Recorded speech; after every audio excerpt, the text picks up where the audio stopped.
The Class A boys basketball state tournament opens Thursday at the Fargo Dome, and 7 of the 8 teams in the field have won at least one state title in the last 17 years. The only exception, Bismarck Legacy, who's only been around 8 seasons.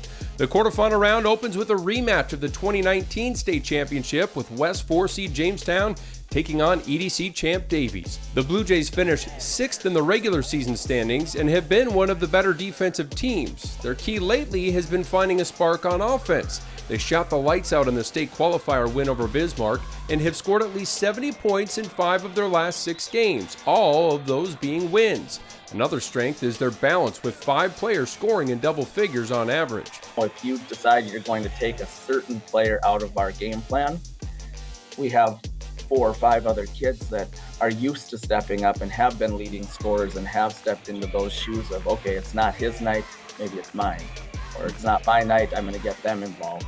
So that balance is very, very important. Jamestown's opponent, Davies, just wrapped up another EDC tournament title and carries a 17-game win streak into state. Some may have felt the Eagles would be vulnerable after losing the conference's leading scorer, Mason Claybo, to an injury in mid-February. But Bart Manson's group has shown its toughness, thanks in large part to senior guard Ray Brown, who poured in a game-high 32 points in the EDC championship. The Eagles have had several blowout wins this year, but they understand that the tests are about to get tougher. Pressuring the ball and playing help defense. Like, we get in gaps, we pressure guards, and we just always have help, and we communicate. Communication is a big part in our defense. We communicate with each other and we help each other out. It just makes everything easier. We all know what each other is capable of. So I'm good at blocking shots. My guys are good at digging and stuff, because I'm not the biggest post, and I feel like they always have my back when somebody bigger than me is posting me up. So. Quarterfinal number 2 pits a few senior-laden squads against one another as Red River takes on the defending state champs from Minot. The Rough Riders have the 2-headed monster of Zach Kraft and Reese Rowekamp leading the charge. The 2 of them are among the top 5 scorers in the conference. While offense has been a strength, defense has been inconsistent.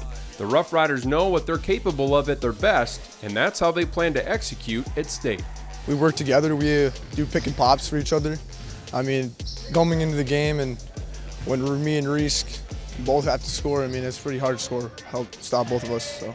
We really do well is if we can defend and we can get that ball, we can get that rebound and we can run. That defense turns into our offense. If we can get up the line and get in those passing lanes, it always creates easy looks for us on the other end. Minot has had the target on its back all season, and now the Magi are 3 wins away from successfully defending their crown.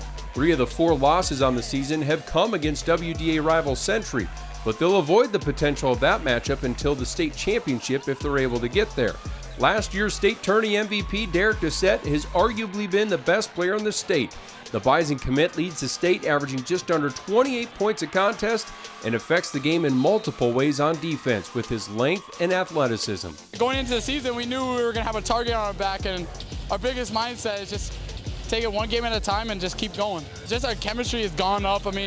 We swing the ball. At the beginning of the year, they would rely on me a couple times, and we proved that it's just not just me. And yeah, I think that's what we've proven. We've proven that we can be a team.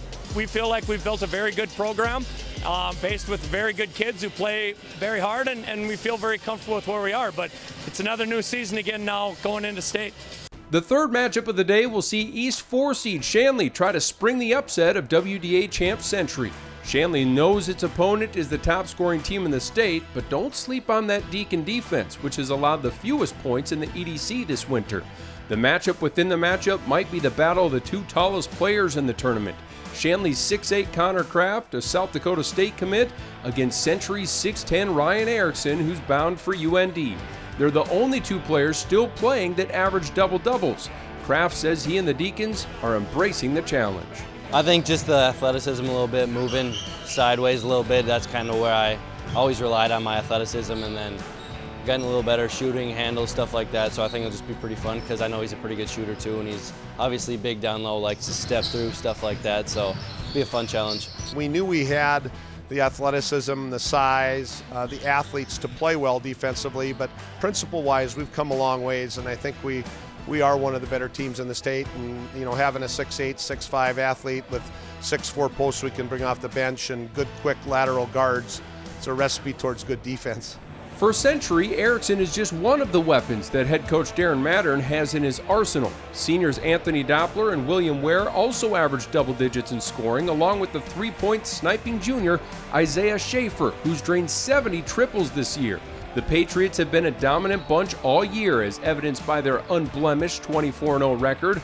A lot gets made about their offense, but they've cranked it up defensively in the postseason. They head to state coming off 3 straight games in which they held their opponent under 60 points. Defense travels. If you defend and rebound, it gives you a chance to win every night. And, you know, some nights in this business, the ball's not going to go in. So we feel we need something to fall back on, and that's going to be our defensive rebounding. So I would say that's probably been our biggest step forward throughout the course of the season. One of our biggest things is prove what we know to be true. We know we're good, so we got to go out there, be more hungry than the other teams because everyone wants to beat us. So we got to accept the challenge, go out there and get the win. The finale on Thursday features the Legacy Sabres against Fargo North, led by the electric junior Jeremiah Sem. Legacy reached state by upsetting Mandan in a state qualifier. The Sabres have been through a gauntlet schedule-wise over the course of the last month. They're 3-5 over their last 8, but they've won the games that have mattered most. They have balance on offense and have come up with big defensive stops to pull out meaningful wins in March. I think that just playing together, we had to learn to play together. A lot of guys on the team hadn't played together too much before in the last couple of years. So, you know, we just had to figure out how to work as a team, and I think that we figured that out at the perfect time. Our help defense got a little bit better throughout the year. We saved the zone for the tournament. I thought the kids did a great job of executing that, even though we really didn't run a lot of it throughout the year. We played probably 95% man, but we know that with our length and our athleticism, we can play some zone. We got man in to stand around a little bit.